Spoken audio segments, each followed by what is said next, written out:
السلام علیکم، بسم اللہ الرحمن الرحیم۔ ہماری خواتین کی ایک بہت اچھی عادت ہے، کسی بھی مرد کی آواز سنتے ہی اپنا دوپٹہ درست کر لیتی ہیں۔ خاص طور پر جوائنٹ فیملی سسٹم میں خواتین کو اس چیز کا بہت زیادہ خیال رکھنا پڑتا ہے۔ شدید گرمی میں کچن اور گھر کے کام کرنا ہرگز آسان نہیں ہوتا، تو ایسے میں خواتین سے یہ توقع کرنا کہ وہ لپٹ کر اچھی طرح پیک ہو کر کام کر رہی ہوں گی اکثر ناممکن ہوتا ہے۔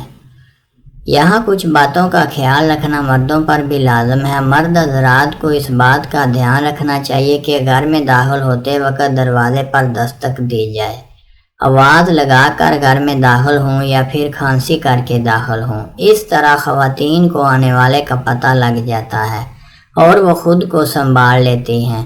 دستک دینے یا کھانسی کرنے کے بعد بھی آہستہ آہستہ قدم اٹھائیں۔ کھانسی کرتے ہی تیز رفتاری سے گھر میں داخل ہو جانا بھی درست نہیں ہے۔ بعض اوقات دوپٹہ یا چادر کمرے میں ہوتی ہے اور خواتین کچن یا ہال میں کام کر رہی ہوتی ہیں، یوں انہیں کچھ وقت مل جاتا ہے۔ میری بھی یہ عادت ہے کہ اپنے گھر داخل ہوتے وقت بھی یہی کرتا ہوں، کھانسی کر دی یا پھر بھتیجے کو آواز لگا دی تاکہ اس طرح بھابھی وغیرہ کو پتہ چل جائے۔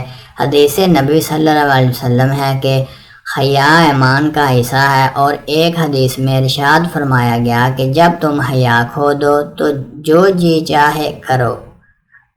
سو حیا صرف یہ نہیں کہ عورت کو ہی پردے میں ڈھک کے رکھنا چاہیے، بلکہ یہ مرد کے لیے بھی ہے کہ وہ اپنی آنکھیں اور گردن جھکا کر رکھے۔ اللہ تعالی ہم سب کا حامی و ناصر ہو اور سب کی پردہ پوشی فرمائے، آمین۔ اگر آپ کو ویڈیو اچھی لگے تو پلیز چینل کو سبسکرائب کرنا مت بھولیے اور بیل آئیکن کو کلک کیجیے تاکہ ہماری ہر ویڈیو آپ تک پہنچ سکے۔